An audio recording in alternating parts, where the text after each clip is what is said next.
And welcome to World Sports Show. I'm Charlie Flowe with John DiCriscio and our in-house guest studio, Adam Bruckner.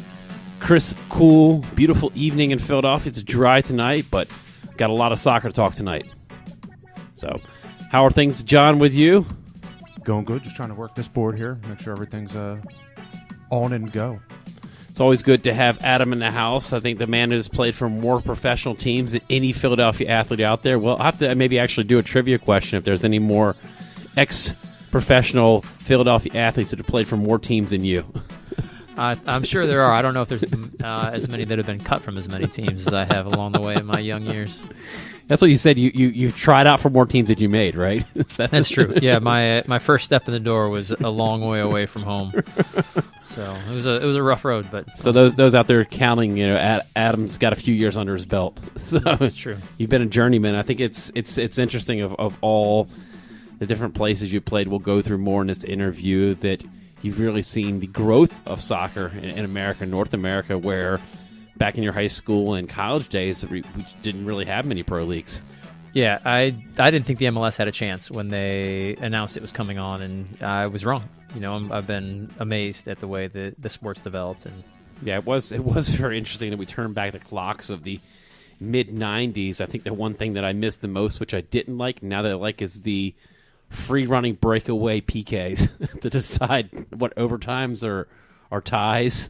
Yeah, that was an old startup, but it was interesting. It was kind of the development of the league, and we were trying to be independent of the global soccer scene, and at the end we ended up coming back home to the rest of the way the world does it. I believe it was timed as well. You had 3 seconds? Oh, I think so. Yeah. That's why guys were running off. It started at halfway or something. They had a chaser. They had chasers, so it was a live ball, and so I think they did it 2 different ways, and they might have done it differently. The second division used to be called the A League, and that was where there was one set where it was just you timed on a breakaway, and there's another set where it would be a live thing where there are guys chasing you from half field. So, so the game has grown, and there was a lot of little things in there, and just even the thing that really started is kind of like maybe you look at Brazil, the futsal, and just with you played many years in the indoor leagues, and I mean, that's pretty much what it was when I was in high school. We were about the same age. That really, I mean, that was before the MLS. That was the only really way you could play professionals is to have a career as playing indoor. Yeah, and I was from Milwaukee, so we had a local team, so that was kind of woven into me from an early age watching the Milwaukee Wave play. They're the longest-standing professional soccer team in the U.S. Yeah, we've talked about that trivia before. They are like one of the oldest teams, and they keep surviving. I mean, they must have played in about 5 different indoor leagues because we've seen so many different versions of the indoor leagues come and go, but them as a club have maintained themselves. I mean, you have a good soccer base there, but you've also just got that tradition that just kind of, once you've reached 20 years, then you don't want to be that team that goes out. So the owners have, I mean, I think the team was sold for $1 one year. It sold for $1 million one year, and I think it was sold for $1 another year. Wow. And so it's been tough to do, but they're still alive. So we'll break down your career more. We want to talk about the things that are hot in the news now. I mean, there was some big, I should say it's semi-breaking news that the Cosmos are going to terminate contracts of all their players, and it's not looking good for the NASL, one of the other Tier 2, Tier 3 leagues of professional soccer in the United States. It doesn't look good for that league. A lot of teams may jump the ship and jump in the USL Pro. So from what I've heard, that looks like the Cosmos will not be playing soccer anywhere in 2017.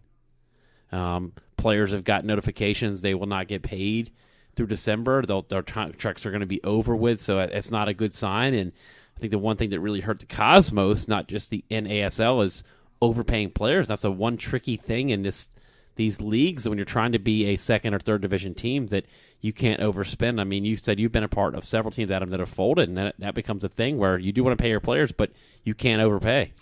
Yeah, it's a cyclical problem in professional soccer. If you look at the numbers when the NBA was just starting up against the old indoor soccer league, it was comparable before Bird and Magic Johnson came along. And you go back and see they were selling tons of tickets in Minnesota. They were getting, 15, 20,000. Sometimes they're getting football stadiums full. And the mistake that they made was they tried to bring in some European players. And from my understanding is they were putting out these huge contracts that were online with professional basketball and beyond. And it just caught up with them. And the NBA took off where indoor soccer at that time didn't. We've even seen some of that structure here at MLS when the leagues first started, there were players making about $20,000 a year, and then you started bringing in a few older veterans, and then you have the designated player rule, and that does create some little discomfort and a little bit of jealousy in locker rooms when you have players making $500,000 and you're making $30,000. I mean, yeah, I'd be surprised to see if there was another sports league in the country or even the world where the discrepancy between the low man and the top man was as big, but. MLS has done an amazing job of getting where they've gotten, and you just hope that they don't overpay so much that it tanks out or the younger players don't revolt and start beating the crap out of these older guys. But certainly you're doing the exact same job. You're going to the exact same practices as these older guys, and some of these younger guys are getting the play time and overplaying their contracts. Was that ever an issue on any teams that you played in the indoor leagues? I think a lot of that seems to me is you're just trying to get paid. Yeah, I would say almost every team I've been on at any level, even in college, you have a jealousy issue. But when you start to get paid, and there's, in college you have the scholarship issue. Well, I'm starting, and that guy's on a full scholarship, and he's not playing at all. And yeah. Professionally, then you got some rookies that are better than the old guys, and so the coach has to decide who he wants to play, and he wants to win, and so he's going to sometimes play the young guys. And the owner's saying, "Well, I'm paying this guy all this veteran," and teams oftentimes do a good job of just keeping it on the field and then keeping the locker room separate. But there's certainly grumblings at every level about that stuff. Now, you've been on both ends because you did play for the Kicks and you did play for the Kicks. Were there ever any of that pressure when you're a coach that when you're with the Kicks, was there any upper management kind of putting the pressure on certain guys, or did you just kind of let you coaches do your things? No, there certainly was a lot of discussion about, the salary cap, because in professional soccer, it's a week-to-week, month-to-month thing. You can see the NASL goes from looking like a promising situation to they're not. I mean, the Cosmos, you don't come back from something like that really easily, and so you're going to lose your team. You're going to try and rebuild, and it's a business. As much as we want to think that the owners are all soccer fans, and oftentimes they are, they're business people, and they had the money to spend because they made good business decisions. And professional indoor soccer ownership is a terrible decision oftentimes. Yeah. I think another thing that we've John and I have witnessed, because we were part of the Pennsylvania Roar team that all of us were part of that folded, is I think one of the biggest things I've seen in a lot of these leagues is paying rent just for a stadium. That when you look at places like the Union, they own their stadium, but then when you get other places, you're paying rent, and that can be your biggest hindrance, is paying rent and finding a facility just to practice at. Those two things, if you can eliminate that overhead and have a stadium. But, I mean, that's probably what's killed a lot of indoor teams. Yeah, when I was with the Kicks and we were playing at the Spectrum, I think our rent was $20,000 a game. And so you think just to cover that game, you got to sell $20,000 at a couple bucks. Right? And there's a team in Detroit we were playing against, or that I used to play for at CompuWare Arena, and we paid $1,500 in rent. And so you see the ability and the possibilities of surviving in those different situations. And that's why there's not a professional indoor team in Philly, is because you can't rent out Wachovia, and, then there's not really a perfect situation with Villanova or Temple Stadium. Yeah, I mean, I coached with Ocean City Nor'easters this summer, and they had a great deal with the city of Ocean City because they got their field for pretty much for free in the stadium, because it brought in families and fans, and then those people spent money on the boardwalk, and that's what you almost have to have as partnerships. You'll hear of some stadiums will get a partnership or a sponsor deal, and that's even why in soccer that you look at some teams that depends on who you're sponsoring. If you get a big sponsor, that's why Jersey sponsorship is so massive. People kind of make fun of it in North America, how we don't see that on an NFL teams a sponsor, but that's another big thing, is that sponsorship just can make or break a team.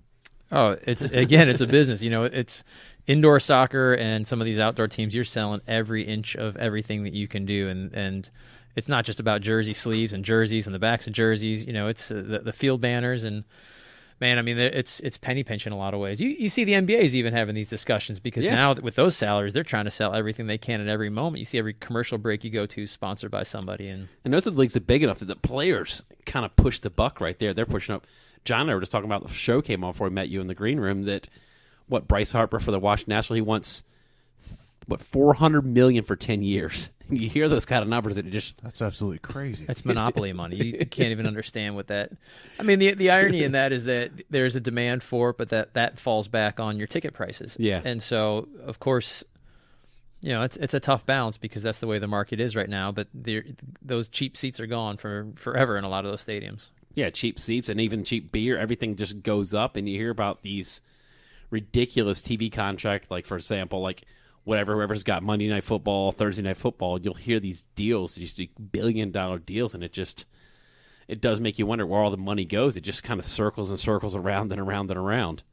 Yeah, I mean, it's not some of these teams, and it's a good time to be a professional owner in some of the sports leagues because these teams. We were just talking in the hallway about the Eagles' value just exploding over the last decade, but some of these other teams, they're hustling because these salaries are going crazy, and these unions that the players have are driving the price up, and as much they should because they are the workers that are have this little window to get paid, and that they're trying to live off the rest of their lives oftentimes. So you obviously playing indoor soccer and so many different teams. You don't have to answer the question. It might be a trick question. I'm just curious, like, what's the least amount you made for a game, and what's the most amount? I have no concept of what professional indoor players make, like in the 90s. That's it. I guess the way that I would use it, sometimes you got guys where you are shopping at very discount stores, I'll say it like that, and then your buddy's coming to pick you up for practice and he's driving a BMW. And so there was a huge difference between, there is a little bit of a code of just not putting your dollar values out. That was something that as a team, and that probably means that we got paid less than a lot of our fans thought that we got paid. I think that they wanted us to have a perception that we. So they want to take you out after the game. You take them up on the offer. Yeah. Yeah, So. I mean, and there's different leagues. There was a league in the Eastern Indoor Soccer League where I signed a contract, and the owner came over and shook my hand, and it was a wad full of bills. I can't describe to you how how excited I was. I knew it was like he gave me like 31s. I thought it was gonna be like $1,500, but I was excited about those 31s. That wad, it felt really heavy until you opened it up. Man, but by the end of that season, I ran out of money, and because you don't get paid right away, and so. I was in Pensacola, Florida. I'm not exaggerating. Going to the gas station and buying the 99-cent bologna turkey slices, and then getting back to your some college white bread. days. Yes. And you mentioned earlier, I did whatever I could to survive and play, and that meant oftentimes I was traveling, hitchhiking between teams, trying to get to a tryout, trying to catch surfing, probably. Yeah. It was a mess. Yeah, I slept in a truck tire one time on a Campground of America.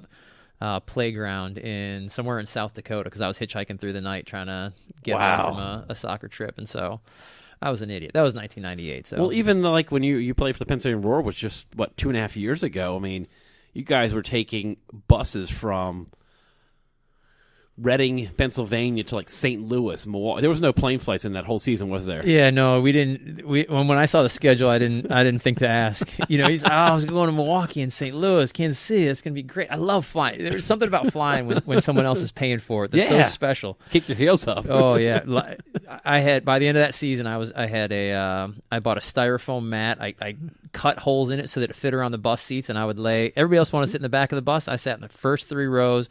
I laid down. I tried to make a little bed there. I had the veteran thing going up there. I mean, because you're spending a day and a half where you're like switching drivers or something, probably. That was brutal. I cracked my rib in St. Louis, and so to be laying on a bus floor for whatever that was, 16 hours on the way back was just. You felt every bump. Oh my gosh. But I just kept saying, like, this is the life I've chosen. This is the life I've chosen. So there's a beauty in it, but a misery too. Yeah, I mean, it's just funny. I think it's like to look at the paving the ways for the future when soccer, I believe, is only getting bigger in America, where, 10 years down the road, we'll be talking about MLS players making 6-7 figures, and it'll just be like, wow, we remember when they were making like under 20,000, 10,000 a season, where you have to have work. And that's another thing. It's kind of like the old 1920s baseball players where in the off season, you got to find a job. Yeah. And again, it doesn't fit in my head that this has worked in the U.S. or the MLS so far. I mean, when they announced the league, laughable is not the right word, but I was almost embarrassed to think because they were paying ESPN to put those games on at first. Yeah, it's the opposite effect. Yeah, you're supposed to be getting money from the networks. But man, they did it, and soccer has come beyond what I could imagine. It's hard to imagine it being truly one of the big four in a couple of years, but that's the conversation now. Is that it's having conversations with whether or not it's as popular as hockey and. That would be a tough sell maybe in Philadelphia, but around the country, there's a real push for the MLS and bigger soccer things. Well, I think that's the good thing about it is they put some of the MLS teams in big market cities, but I think they get a good job of putting teams at a market of like that mid-major markets, like they hit up, like Northern Jersey. We're going to put a team in Northern Jersey. We're going to put a team in Columbus, and we've seen them put teams in Kansas City, not cities that have, like Philly, we've already got 4 or 5 teams already. It's like kind of get in line for the next team where you go to like a Columbus, Ohio, they're hungry for anything. Yeah, I went out when they built that stadium. It was one of the first soccer-specific stadiums in the country, and I went out and saw the U.S. play Mexico in a qualifier. That must have been. Oh, I went there to that game. That was 2005. I was there with 2000, I think. Because I was 2000. I was in Detroit, so Gotcha. I know it was back then. Yeah, I mean, it was a Dos Zero game. I can tell you that much. Yeah, it was unbelievable to see that stadium though, and to see that Yeah. place rock, and that was the thing where you kind of start to say, okay, this can happen in this country. We're not playing in the old vet. That doesn't make sense. You know, it's playing in a stadium like this where you can brand this and really make it work. Well, I think the neat stat I've read before is they say collectively, if you add up all the soccer fans in the United States, we have one of the largest soccer fan bases in the world, but we're just so spread out. It's just getting us all to that same, centralized location, and it's just when you got a country of 200 million people, and you compare us to like a country like a Germany that's got 6 million. Well, out of our 200 million, all we need is 10% of the fans to be soccer fans, and that could be enough to support the sport.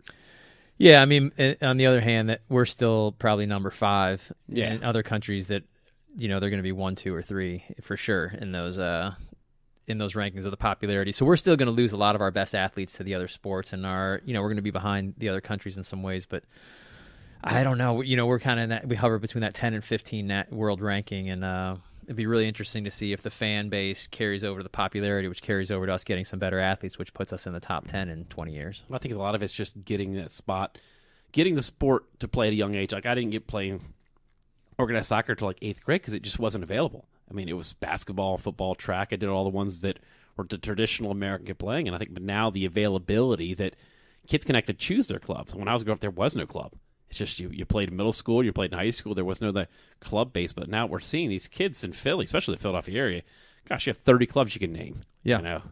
And I mean, there's a great part of that, and there's a challenge in that because you spread the talent out so much that kids end up not playing with as good of kids along the way, and then you've got to make decisions about whether to be in elite clubs and travel, and then you got 12-year-olds that are training like professionals, and some of those are getting burned out and playing basketball and football. It's going to be interesting to see. I remember 10, 15 years ago they set the goal as being 2020 World Cup champ. Or was it 2020 World Cup? Yeah, I think that was 2020. They were trying to be World Cup champions of. So whoosh, that makes us only 4 years from. Yeah. Yeah, we just got a new coach. We just did a little hit a reset button 2 weeks ago, so we'll see where that goes. What's the? It would have to be. I got my years off because that would be. It couldn't have been 2020 because then there's not going to be a World Cup. Well, in 2020. 18. Yeah, 1822. Top in the world in 2020 maybe was the vision they had, and so. Yeah, I've definitely seen some of those studies. They want us to be up there, so hey, we'll see what happens. May have to move it to the Qatar World Cup, then push it back for 8 years. So, remind everybody you're listening to World Sports Show on WPPM. LP FM 106.5. I'm Charlie Flowe. We're here with Adam Bruckner, John DiCriscio working the board and setting everything up, multitasking. So, what's the scene like, Adam, growing up in Milwaukee? Because we think of that as a cold weather football town, cheesehead. What's the soccer scene in like Milwaukee, Wisconsin area? I mean, I think Milwaukee's one of the best soccer cities in the country. You have all these old ethnic clubs, and so we have an old German club, the Bavarians. We've got the Serbian club. You've got the Croatians, and so there's a true heritage that comes with these clubs, which makes it ultra competitive. And then you've just got everybody's playing for some of the Mequon or North Shore or one of these other clubs, which makes it a little bit of a different shift. You can get on a team wherever you want to. It's just a matter of if you want to play on that high level, you've got to be ready to train. And when I was a kid, I had this Serbian coach named Stoy, and man, he treated us like Chinese gymnasts. He was a mean man, and he wore these little red shorts. And the guys, we kind of loved him and hated him, and even as adults, we have this conversation. Man, he taught us discipline and respect, but he also taught us just to hate life sometimes. At 12 years old, if we lost a game, and he would say, "Don't bring your cleats," and we would just come and run and run. Oh man, the punishment coach. He was, but man, I talk about this with everything with the process with the 76ers for the last couple of years is that we had a winning culture because we were so afraid to lose. Yeah. And once you start to lose games and you you can't hate losing on a deep level if you lose 60 basketball games in a year out of 72. I mean, it watered, and so they talk about the culture of losing, but when I was playing in Detroit for the Rockers, this professional team out there, we had maybe a 13-game losing streak, and for the first 5, guys were kicking crap over in the locker room, and you're fighting. And by the 9th, you can't abuse yourself like that, and you just get used to accept losing. It almost is weird. You hate it, but you can't emotionally take that home every single time, and so that's what it becomes, a culture of losing. And whether or not for a long-term vision with the Sixers, I understand what they're saying, but those guys that went through that, they can't hate losing like the Golden State Warriors hate losing. You can't hate losing on that same level, otherwise you can't function as a human being. And so I think those are some things that get left out of the the understanding of what it is to have a winning culture. And I think the Sixers are going to have a tough road coming back from that. Yeah, it's interesting that you say you grew up in Milwaukee and you played in New Mexico for your college ball. How did you end up making that switch from one side of the country to the other side of the country? I was born in New Mexico and then played college soccer in Green Bay. Oh, it was Green Bay. Okay, gotcha. Yeah. So, I mean, you talk about a brutal cold weather city up there. We're right off the lake, and so, I mean, I'm not exaggerating. I have hair on the back of my shoulders and my back because it was just like, I was like, I'm going to be a T-shirt guy. I'm going to be one of these hard guys that goes out and plays the whole time. And the next thing I know, I got these patches of hair. My body was just responding and saying, like, if you don't want to put a coat on, we'll put one on you. And so, man, I hope there's no single girls listening to this. Nah, they already went to bed. Good.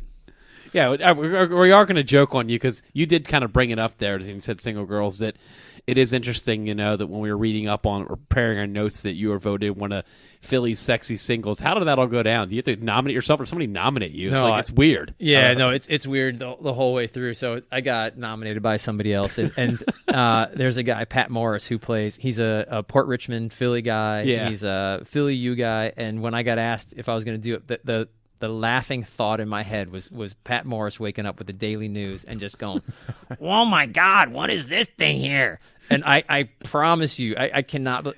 I got the first text I got was at like 7 a.m. when that newspaper came out. It was Pat Morris, Port Richmond, flipping his paper, going, "Oh my God, you got a sexy single? What the heck?" I couldn't have scripted any better, and so it was a really interesting process. I don't know if that's a compliment or an absolute insult to. Do you put that on your resume? No, absolutely not. That's a conversation starter. Any job interview. Well, I was voted sexy single of Philadelphia. But if you're old and you're a sexy single, that's like, man, this is like your second chance, maybe. You just lost like 15 years. You're about 25 now. So since that interview, have you worn a white tuxedo jacket since? In my funeral will be the next time I wear one of those. Yeah, they picked out the outfit, and I'm not a fashionable guy to begin with, but when they cracked that thing open, I was like, oh, this isn't. I'm going to be up for sexy single, like the 10-year reunion after putting this thing on, and that was the picture they had in the paper. So people have made fun of me thoroughly, and I was kind of like, I was making fun of myself with this. It was It's not something that you can tease me about without me laughing. Especially being an athletic sports guy, it's probably the last thing you want to do is get all dressed up in a suit. Oh, I don't do well with it. Yeah, you just feel all itchy. You're wearing a tie, and it's funny about like some of these high level pro teams make their players wear suits to and from, like we see in the NFL. But then some guys just go and have fun with it. And I think it's kind of funny that Cam Newton got whatever team penalized him, took out the first year because he didn't wear a tie. Yeah, I mean, I've read a lot about that because it's so interesting with your sports cultures is that you'll oftentimes treat somebody differently. But I would bet you that they gave him a chance to say, put on a tie, even if you don't have a collared shirt on. And my best guess is that he said, and there was something that alluded to this, that he said, I'm not going to put that on. He said, I'm not, they offered me a tie, but I wasn't going to put it on because I didn't like how it looked. So I bet that was the thing. They said, you got to put this on to follow the rules. And my guess is that he said he wasn't going to do it. And, Ron Rivera, you can lose a locker room by treating players differently, even if they understand why you do it. Yeah, it's interesting. I mean, it's easy in the college. I think it comes a little different when you become grown men and adults. But in the college culture, I coach college with our buddy Tom Myers, and it's pretty easy. Tracksuit, polo shirt, and they're college kids. They're so easy to follow along. But when you start getting into the professional ranks where you make 3 times as much as your coach, and your coach is telling you how to dress, and it's like it becomes more of it's grown men telling other grown men how to dress. Yeah, I think we probably don't know everything that was going on. Maybe it was just about a tie, but maybe it was that there's some other little fractures. Yeah. And I can only speak from experience to say that sometimes those little fractures get big, and all of a sudden, man, it turns into a really big thing. And if he's going to coach there, he's got to do it his way. And that was something no one would have questioned it last year, but this year, because they stink, there's a lot more laser. Yeah, if you're 15-1 or 14-0 going into wear whatever you want to wear, buddy, I really don't care. And Ron Rivera's on the sideline like, oh man, just let everything go well. And so Anderson throws a good pass, it pops up, interception. Rivera's called thinking, karma right there. Oh man. my goodness. I guess the indoor professional league is pretty easy. Tracksuit, right? Soccer world seems pretty laid back. You can just wear basically a tracksuit and you're good to go. There have been some teams, but again, it comes down to the coach. Yeah. There's been some other coaches that have said we travel in suit. No, I had a team where we had to travel in a suit and tie, and I did not have a suit and tie. I'm a scrappy guy. One of the thrift store. Oh man, one of the guys got me a jacket, and someone tied a tie for me, and I loosened the tie, and the next game I tightened it. I was like Al Bundy, I couldn't untie that thing. Just loose and tight. Is that a clip-on, Adam? It might as well have been. We want to update a little bit of. We're talking to Adam Bruckner here, former professional player for how many teams? How was it? What's the count? Well, I was with probably 15 teams on some level, and had contracts with less than that, and had a couple tough conversations with coaches saying, I think you're going to be a better fit somewhere else. So we'll break down a little bit more of your playing career. We want to sum up, which was a Canadian Classic last Wednesday. We talked about Montreal playing Toronto, where Montreal had a first leg lead of 3-0, ended up giving up 2 late goals to Toronto. Then, bang, they go to Toronto, and Toronto takes a 3-2 lead, and it goes into extra time, and Toronto gets 2 goals in extra time. They win on aggregate by a score of 7-5, and they'll play Seattle in the MLS Cup final. So, very interesting. I don't know if you guys have been watching, Adam. John have been watching a lot of MLS playoffs, but it's just so interesting to think that Montreal had a 3-0 lead and then lose 7-5 on aggregate. Yeah, I was able to watch Maryland play just a little bit in the NCAAs this year, and they had the same thing happen to them. They were playing Providence, and you would think a team could never blow a 3-goal lead because that team's got to be so much better than the other. But man, it's a sport of humans, and I know there's been some studies that say there's no such thing as momentum, but that's crap. You give up that first goal, and then you're like, all right, we're still all right. You give up that second goal, and you're thinking, it hurts so much more to lose a game you were winning big than to lose a game where it was close the whole way. I know the feeling. And you start to crap your pants a little bit, and you start to think, I don't want to make the mistake, and the other team starts to think, I got nothing to lose. We were losing this game 3-0, and we had a game when I was in high school. We were losing 3-0. The other team took all their best players out.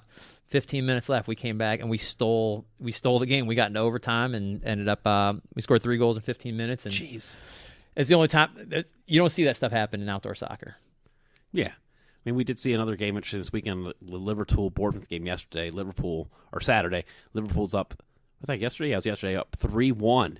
And you're talking to a team that was just basically 2 conferences down a couple seasons ago, storm off 4 goals. Yeah. And the same idea that 15 minutes. And this is against a Liverpool team, so it's so interesting because I had an argument with one of my stat teachers back in college that taught stats from a mathematical point of view, but nothing. He didn't do anything with sports, and he said, like, he had a debate. He brought it up with a lot of us sports guys, say the hot hand in basketball doesn't exist, and I'm like, and he would just say no, statistically, because the other stat, it's 50% chance every time you shoot. I'm like, it's the same thing with soccer. When you start finding that goal, especially indoor game, you find that touch on your foot.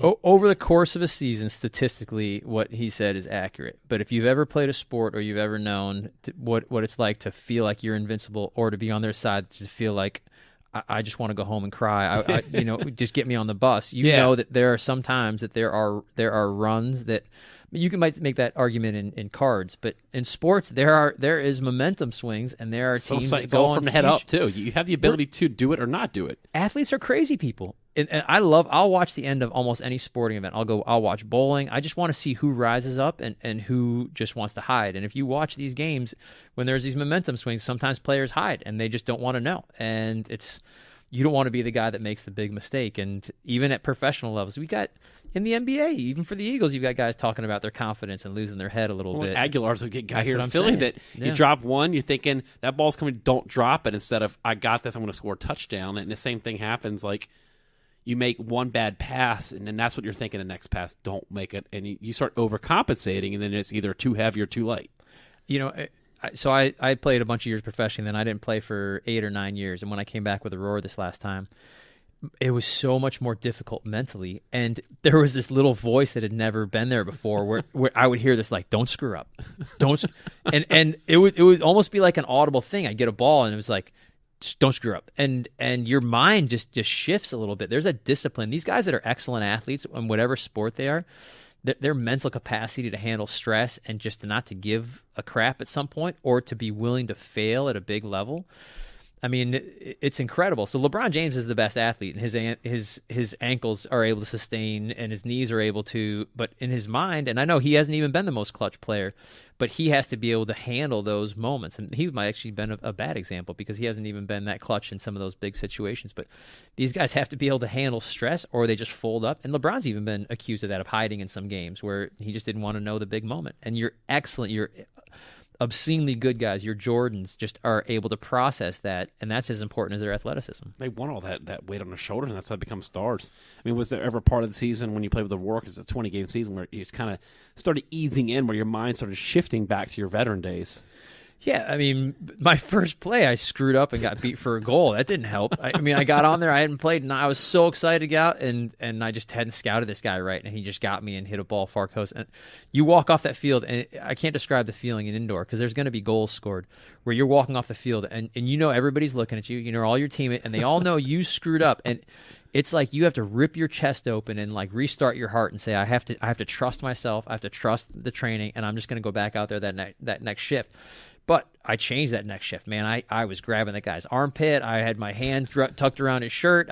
There was no way he was going to score again. And, but it's a huge mental challenge. And you go back to trusting your training, but you also have to have this irrational confidence as a sports athlete that just says, I'm good enough to do this. I'm good enough to do this. And sometimes you might not be. But if you start to believe you're not, you're cooked. And maybe that's what's happened to Aguilar. I don't know. Yeah. I think another thing, too, is you have sports like your football and even indoor soccer, there's a lot of sitting thinking time. Like the regular game of soccer, like if you're not subbed, you have less time to think because you have more time just action. But, I mean, that must be trying, too, because you said you go to your bench and you're waiting for your next shift, like all that time to process what happened when you should be getting ready for your next shift, but you're thinking about the old play. Oh, it's brutal. Outdoor soccer is a flow. Indoor soccer or futsal probably relates more a little bit to hockey or basketball, where you're on the sideline. I guess football, too, is you're just thinking, holy crap. And everybody knows. It's like it was 3rd and long. You dropped it, or you gave up the goal, so the shift changes. It's a dead play, and everybody knows the dead play. It's you. Yeah, and there's some sports where you can hide. In outdoor soccer, you can hide a little bit. Indoor soccer, you can't hide. And the mistakes are going to find you. And you have to, man, you just got to squeeze deep within and just you just got to find your manhood some games and go back out there. And yeah, so a lot of us, you get on that bench, and that 2 minutes where you're sitting there feels like your heart's racing because it's so intense physically, but your mind is just flying, and you're like, if I screw up again, that's 2 in a row, and then you got to go back out. And then if you start playing not to make a mistake, then you're going to make the mistake. And so players see that. They see you're kind of hesitant and pulled back. They see that look in your eyes. So I had a guy say to me one time, he's like, it was unrelated to that, but he said, if you're not confident, you better fake that you are. And that's the only way to survive out here. Fake it till you make it. We say it all the time. Yeah. It's held to players, Just remind everybody you're listening to World Sports Show on WPPM LP Philadelphia 106.5. It's the Charlie Flowe, John DiCriscio. We're here with Adam Bruckner, former Philadelphia Kicks and Pennsylvania War players. Those are just the most recent teams. We're also talking a little bit about the MLS playoffs. We're going to dig into the NCAA playoffs on the women's side. An interesting game yesterday. USC beats West Virginia. I thought West Virginia was going to pull it off, but USC tops them 3-1, so looks like the trophy will go to USC this year. That's right. It was a good game. Very good game. And it just goes to show you how close we were predicting the champion. Me and you were not even close. Nah. I think that's what neat about all these tournaments. We did a bracket to 64 to begin. Weren't even close. Well, you get a team like USC that they won like 4 games, 1-0 in that series. Yeah, that whole the Final Four and Elite Eight were all 1-0, but they just the whole tournament 1-0. And that's not a good example of momentum in that kind of way. But you have the little things that separate teams. It's that little bit extra fitness. It's that coach. It's that camaraderie you're feeling. It's whether you're friends with your teammates. It's all those little things over the course of that tournament is what separated them. And they weren't the best team in the country. But they in the regular grinded it season. out consistent. That once your meets, you grind it out. All you need is one play to win. Yeah. You were consistently good on defense, and you took advantage of one mistake the team made. That's sometimes all it takes, one mistake. You can throw the stats away. That's what I love about soccer, that you can't look at the stats. It's not a stat-heavy sport where baseball, your football, you can tell by just the box score who won the game. But soccer, you can't really look at a box score and see who won the game. No, you got to be out there and you've got to see it. And even time of possession, sometimes you're sitting back. You looked at the Euros as, was this the last summer or the summer Yeah, before? this past the summer. Euros this summer. And people are critical of Iceland. I mean, our girl Hope Solo, when they lost that game, they're saying, sit back. Yeah, well, that's what you do. You don't get points for time of possession. You get points for winning the game, and that's a strategy. That's how Iceland sometimes. goes and beats England. That's how Sweden beats USA. You sit back and wait. Yeah, and you you do it well, and that's soccer. And so I thought that was pretty ridiculous that there was some criticisms of those teams playing that style of soccer, because what you would rather them come out and high press and lose 4-0. That's good coaching and that's good soccer. No, good winning soccer, is good soccer. Yeah, we're not here to entertain. I think that's what a lot of people get so used to. They get used to the Barcelonas, or the all total football, the Netherlands that just ping, ping, ping, ping, ping, score, ping, ping, ping, score, and you're not entertaining enough. Like Jose's gotten burned a lot, like at Inter Milan, Chelsea. You just kind of sit back, but they win championships. So it's if your goal is to win championships, not to entertain. That's the tough thing, because sports is an entertainment business, but it also, you're trying to win a championship. So it's a debate that could go on for hours. Yeah, and if your team wins a championship, you're thrilled about it, regardless of how they played. So what we're to think that some coach is trying to entertain the other team's fans or some neutral fans, that's ridiculous. Yeah, I'm sorry. That'd be a great press conference. I'm just here for entertainment value. Yeah. So it's like putting points up on the board. That's all that matters. But I mean, it is kind of like that in the indoor game, because it is true that it does grow the fan base. So you do have to have that balance. That was a big thing in America, is selling on the indoor game. It is high scoring, entertaining, but you still have to beat the other team. Yeah, and sitting back in indoor just is a little bit different, because you can try and pack it in, but they're just then you get guys launching balls that hit you in the head, and then there's restarts, which are free kicks, and you're going to score on a good number of those. So sitting back in indoors is a partially effective strategy, but not like it is in outdoor, where you can truly you can make a game really ugly in outdoor. But I mean, if you didn't, then we wouldn't be talking about Icelandic soccer. Yeah, exactly. So also want to give a little local shout out, to Temple Owls this past weekend. They destroyed Navy, and they'll be playing my parents' alma mater, Wake Forest. I mean, I know that we're mostly soccer, but I just want to give a shout out to Temple football. I mean, it's definitely a good Philly story of a program that was dead in the water a couple years ago. We're talking about throw ball? If you're talking about throw ball, just for a second, I was giving a quick shout out. I don't know what you're talking about. Throw ball. So that's a military bowl. Check it out. Wake Forest, Temple Owls football. So, hey, we don't really have many Philly local soccer teams playing right now, so we gotta work with something right here. So, in other news, good friend of ours, James, down in South Jersey, he's something that grabbed my attention today. I was looking on the internet that he's brought a guy doing Ben Franklin impression to a Union game. They're trying to get this little push to have Ben Franklin as the official mascot of the Union, because they got like Timber Joey over in Portland. So just wanted to see you guys' thought on having like an official like mascot, like Ben Franklin there at every game to kind of hype up the pregame goal celebration or something. So is there going to be some sort of a shtick involved? I don't know. Is there going to be a stick involved? Yeah, you'd have to have Ben Franklin as So go ahead. You were saying about Ben Franklin? Yeah, I mean, it's tough. The players absolutely don't care, right? Those guys are on the field. They don't care if there's a mascot. Maybe with Portland they might, but it's a business, and they're trying to market it and sell it. And maybe you get Ben Franklin, maybe Ben Franklin had some dark secrets, and maybe he's a ruthless man that's going to start whooping some other mascots or something.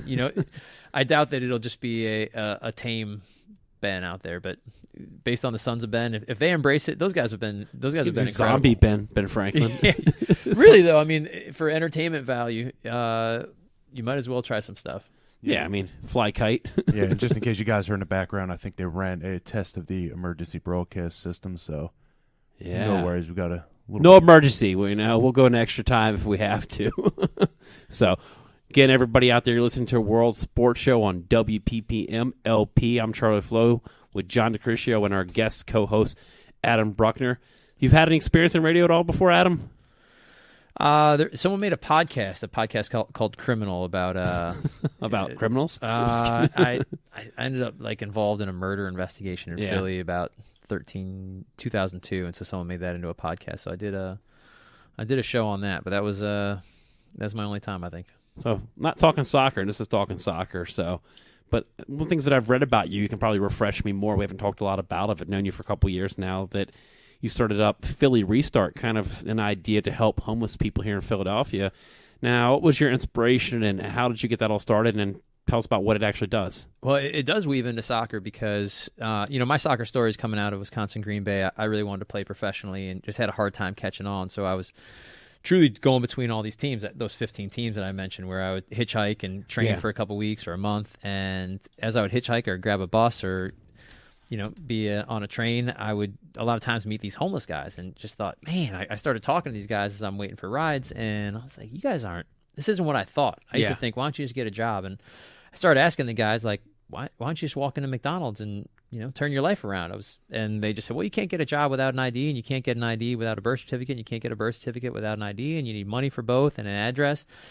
And it really just humanized the homeless. And so really on these trials, when I was out in Portland or Baltimore or down at Phoenix and all points between, I met these homeless men. And so when I signed a contract here with the Kicks in 2002, I was at a church that had an outreach, and I went along and started working with these homeless guys, and that turned into a program that now we run as a nonprofit through the Helping Hand Rescue Mission. And we help the men, women, and even their kids to get proper paperwork and identification so they can get jobs, or the heroin addict from Kensington can get into rehab, or the woman who's in an abusive relationship can get her ID on her own without going back to her house. And, a guy can get a job and cash a check. And so we've helped thousands and thousands of people to be able to get back on their feet. I'm sure that you run into these guys and you keep in touch with them. And what are some of the success stories that you have from these guys that are in big places now? Or better places, more or less. Yeah, I mean, so it's really tough to go from being street homeless to being in the penthouse. Yeah. But, I've got a guy in North Philly, his name's Flowe. And when I met Flowe, he was sleeping on a vent out in front of the criminal justice system and the criminal justice house. And so I just knew he was just meant for better things. And so we started working together, and he's a tax-paying, apartment-renting, regular volunteer with us now, and he's just like a great human being that it just took a little bit of a boost to get him back on track. And there's a lot more stories like that, or someone who's able to get a truck driving job once they get their CDL, and a lot of the guys I don't see for years, but I'll be at a Pizza Hut place in North Philly, and the waitress will come over and whisper like, "Hey, you helped me get my ID like 3 years ago." I know you don't remember, but like that was a big deal for me. Wow, that just must hit you. Well, we work with so many people that spend so much time outside that almost always when I'm in Philly, just walking through town, I'll bump into somebody that has been helped in our program, and sometimes they don't make it out, and there's some sad stories too. But all we can really do is offer people an opportunity, and maybe we offer a second, and a third, and a fourth. And there's a lot of conversations to be had about what we should do about the homeless and about race issues and class issues, and I think those are really important talks. And that can tie into sports and the national anthem and Should You Stand, and those are good conversations. But at some point, I just think it's so important for us to support groups that are trying to do work on the ground. And we're really faithful with the donations we get, and I know there's other places that are really doing some good stuff too. So I hope listeners are interested in talking about these things, but then helping some of the groups in their area also that are doing some of the work. So the website is phillyrestart.org or .com? .com. So, yeah, definitely check it out there, phillyrestart.com. And I've read up stuff where you guys will serve meals, just people don't come out and just get a bite to eat, Yeah, we were just out there just this afternoon, and so we serve a big meal, and then there's a ton of people. It's guys who are just getting out of prison, and it's people trying to get in rehab. And so, man, I hear some crazy stories. Wonderful, crazy, sad, brilliant stories. But, like I said, all we can do is just offer people opportunities. Yeah, it's the same thing. I used to be very biased like that and have that thought, just go get a job. But then you really think about it, you need a resume. So you need to be able to print it and write it up. You need a basic ID, and you always got to wear a suit. You always say wear a shirt and tie. And like you said, with your other teams you play for, you don't even own that thing. So how do you even, if you got all the other part lined up, how are you supposed to show up? And no matter how good your resume or how good you nail the interview, if you're not dress appropriate, most managers are already judging you right there, saying, "Oh, this guy's sloppy. I don't want to hire him. He's sloppy." But the other sign is, "Hey, this guy needs a job." That's why he's here.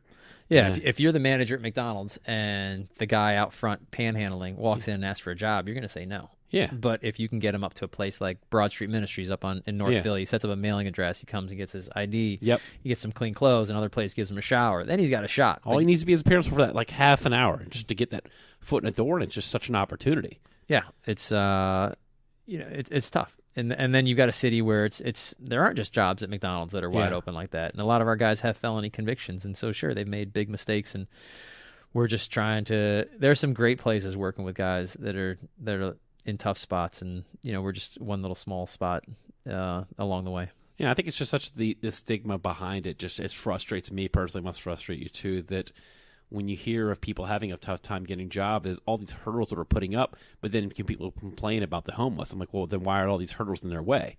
It's a tough balance. It's a cycle. and I can see both sides because it's imperfect. The way that we do it is imperfect. We're outside on the Parkway. It's a high traffic area. It's a high touristy area. And man, I wish there was another way. And maybe sometime there will be. But for now, this is. If we're not serving meals out there, people are eating out of dumpsters and panhandling and aggressively trying to get money in other ways. And so we just want to provide the very basics. And at that, we treat people like we want to be treated. And so we serve desserts. And, some people have said, well, you should have a healthier meal. I'm like, I like desserts. And if I was homeless, I would like a cupcake. So take what you can get, man. Yeah. Well, moving forward, we're going to talk a little bit about your career, but we're going to go into the old thing we call the mailbag. It's where our fans write in questions, and some of them are directed at you. So, all right, so let's look it over here. What were some stereotypes that you learned about the homeless through your community outreach that you didn't know? This is Steve from Norwood. I'm embarrassed to say, but I didn't think that the homeless would care about politics or would care about sports, and some of them are really well versed religiously. And so, man, I approach these guys. I'm embarrassed. Like when I was down there, I was speaking to them like they were children, not condescending, but I was like, well, do you know the Philadelphia Phillies? Like, the Phillies, 1974, and we were going to Sixers games, and I thought I was gonna have to like. Explain this is the 3-pointer. Yeah, and these guys, and whether it was talking Bible stuff or talking about sports stuff or politics, man, because they're humans. That's what I didn't know at first. That sounds so stupid, but they're not sheltered or they're exposed. And they read the paper a ton, and they're incredibly social, and they have really deep opinions, and sometimes they just don't have jobs. And so, man, once I got through the humanization of it, that made it that much more important for us to try and help some of these guys, is to say, man, these guys have moms often, and sometimes they've got kids, and they don't want to sleep out on the Parkway. Every once in a while, you get a guy who really wants to sleep out on the Parkway, but for the most part, these guys want better lives. Yeah, and it's just really tough to get into those better lives. And sometimes they're sad, and sometimes they don't have great work rates, and sometimes they really do have all those things. And either way, we're just trying to help people get through. Look at our next question. This is for you. What was the hardest adjustment for moving from the indoor game from playing outdoor?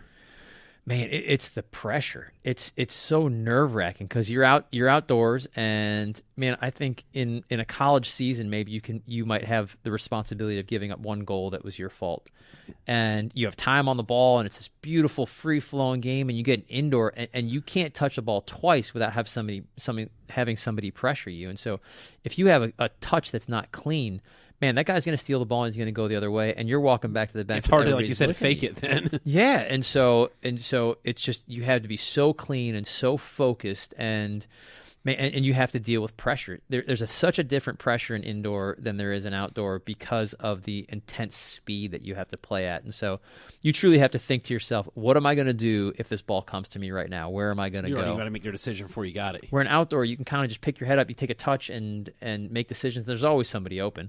Indoor, there's not, man, and that's a painful mistake to make. I've learned in the indoor game, you got to rely on your touch. In the outdoor game, you can have bad touch and rely on space. Yeah. You've always got space to make moves. And you do. And you look at the U.S. national team, we don't play well in tight spaces. And we have guys that are athletic, they defend well, they're incredibly fit, and they're really competitive. And that's how we survive. But if you watch us in the little tight spaces, even in the center of midfield, and then you go watch we don't have the guys who can just bust through the mess of people and just come out on top. Man, I think one of the conversations, this is jumping off a little bit, but we're always having the conversation, who should Klinsmann be the coach? Should we go for...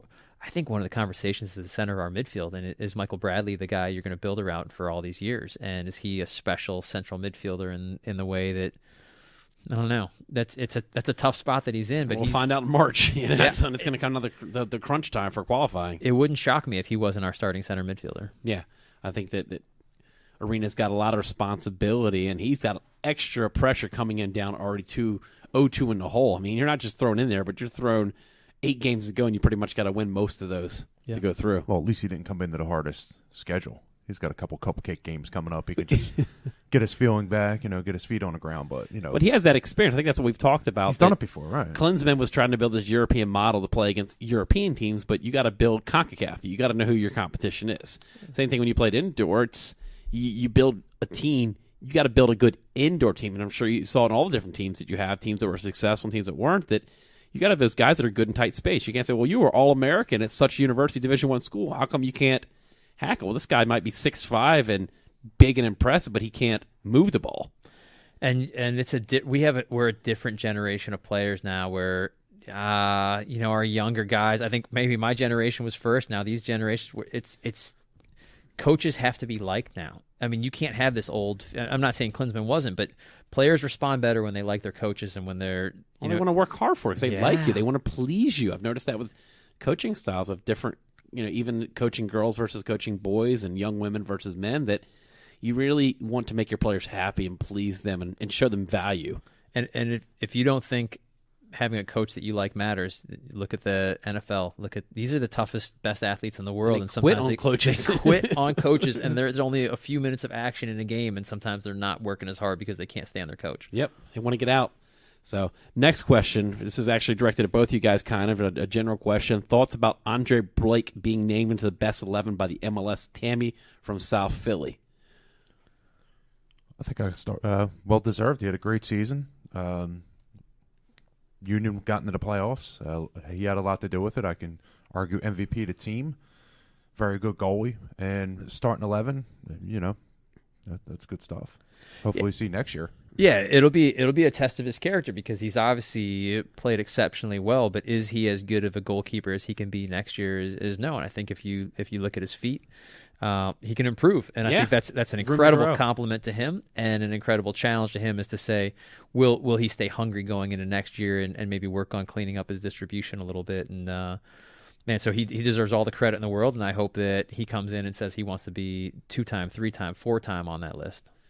Looking at another question, Mitch from Fishtown. What is hard on your body, indoor or outdoor soccer? Oh, easily indoor. It's the joint pain and the, in my last season with the Roar, I think we had 4 guys with season-ending, close to career-ending injuries, and that's out of 20. So you're thinking every time, and I thought about that crap because you get older and fourth of your team just bang gone. I'm not kidding. Every practice, I'd be up like doing these little leg lunges at night and my balance exercises and.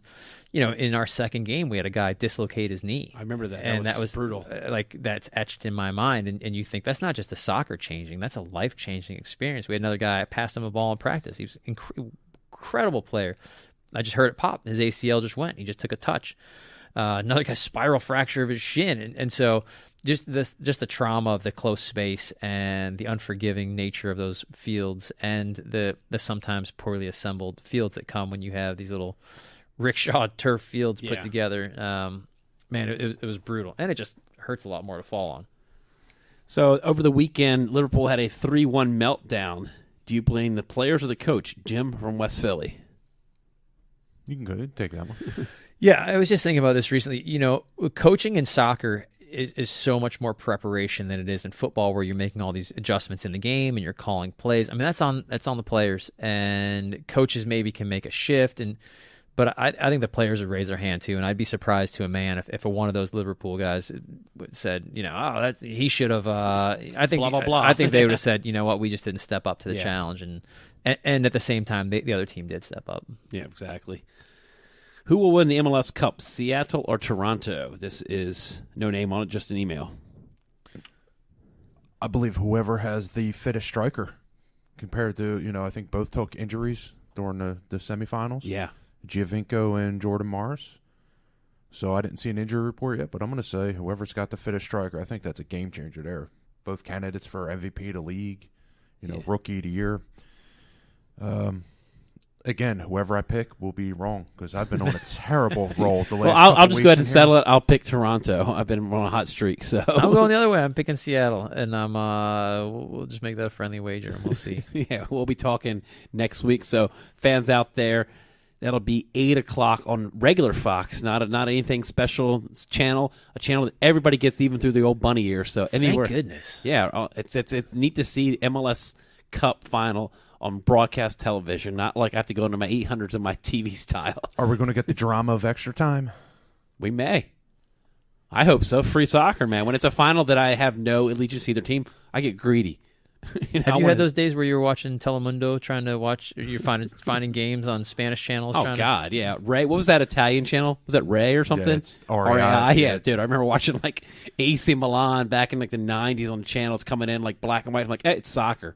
You just didn't care. When you were asking me about that earlier, when I was a kid, you couldn't watch soccer on television. We had the VHS tapes of the old World Cups, and we would watch over and over Socrates from Brazil. We talk right? about that. Dude, that's been like our ongoing conversation for the 6 years we've been doing this show. That World Cup comes around, dude, I was setting my VCR to record every game because I knew it might not be another 4 years till I'm getting television, like soccer on TV. And the '82 World Cup, they filmed from floor level, and so the video that you have of those is like no one figured out to go up into the stands and like get that better angle. And then the World Cup highlights from, I think especially '86 and '90, we would just play over and over. Oh gosh, yeah, Oh, man. In '90 was one of the first World Cups that actually started coming on TV. I remember my grandmother owned a little cottage in North Carolina. We're there on our family vacation, and my dad and brother and I loved going down there. Why? Because my grandmother had cable TV.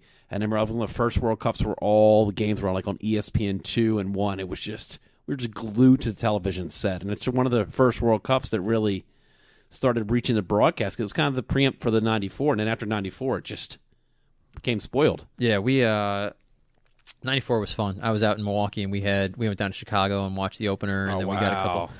And then my buddy got 2 tickets to the World Cup final. But Pasadena. There were 3 of us, and so we went out. We were out in Arizona, and we caught a flight over there. It was unbelievable. So we flew out to Pasadena, no plan, and we got to sneak one guy into the game. And so I'm not kidding. We're on the airplane with no concept that it's not like the Pasadena airport, and we're like, this is like 45 minutes from the airport. So stood up in the airplane. I was like, we need a ride to Pasadena.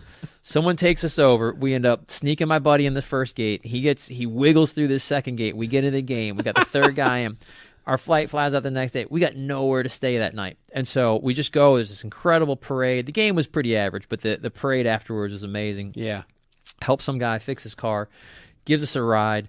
We're in Hollywood, at Sunset Boulevard, just a couple of backpacks, 3 soccer rats. And we were just soccer rats. Of all the things we did, I just loved the game. And all of a sudden, it was like out of a movie. We're like, where the heck are we staying tonight? And a car pulls up, and it's two like 19-year-old girls, and we just run up, bang on the window. We're like, just a couple guys in from out of town, need a place to stay. So these girls drive us back to their folks' house, and when we get back, they're saying, my mom's gonna kill me. And so they're like, you got to sleep in the car. So the next thing I know, it's 6 o'clock in the morning. There's a lady in a bathrobe standing outside the car screaming, who are you? What are you doing in my car? My buddy was just whispering, keep your eyes closed. She'll go away. But when you love the game, and I know you guys, amazing. When you got the way you guys love the game, I love the game, and it's you do that kind of stuff, and you want to see everything you can. But that's what we did to see games back then, and obviously the world has changed, and soccer's open to all of us now. Well, I remember before MLS hit Philadelphia, we would just be waiting for those international summer games to come when Link opened up and they started inviting the AC Milan and Chelsea teams in. It was just waiting for that schedule every year to come out. I remember going up to Giant Stadium, seeing Metro Stars, so. But sadly, the show is about to come to an end. Here with our guests, Adam Bruckner, John DiCriscio. I'm Charlie Flowe. Same time next week. Check us out on the replay on Saturday and Sundays on WPPM LP. We're out.